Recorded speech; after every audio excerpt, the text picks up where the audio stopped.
ఇందాక నువ్వు లక్కీకి ఫ్యాషన్ డిజైనర్ని పిలిపించి డ్రెస్సెస్ తెప్పిస్తే ఇప్పుడు అర్జున్ జున్నుకి ఏకంగా తనే తీసుకునొచ్చాడు. దీన్ని బట్టి ఏమర్థమవుతుంది?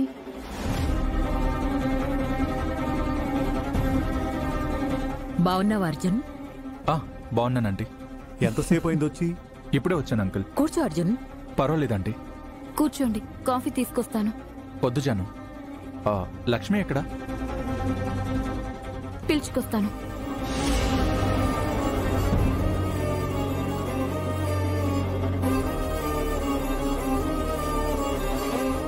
చూసావా మిత్ర, మన ఇంట్లో మన రైవల్ అర్జున్కి రాజ మర్యాదలు చేస్తున్నారు.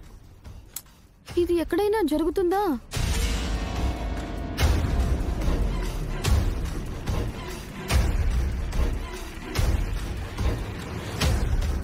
హాయ్ మిత్ర.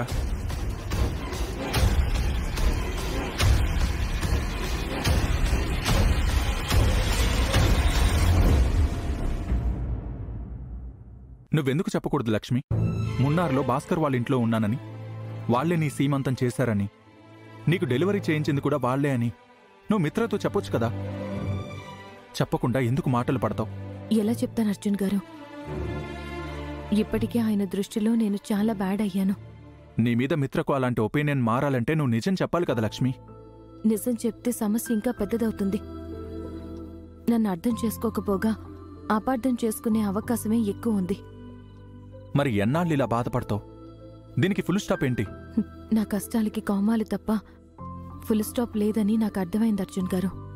అంటే లైఫ్ లాంగ్ ఏ సంతోషం లేకుండా ఉంటావా? అసలు నీ ఫ్యూచర్ ఏంటి లక్ష్మి? నా భవిష్యత్తుపై నాకు పెద్ద ఆశలు లేవు అర్జున్ గారు. నా ముందు 3 లక్ష్యాలున్నాయి.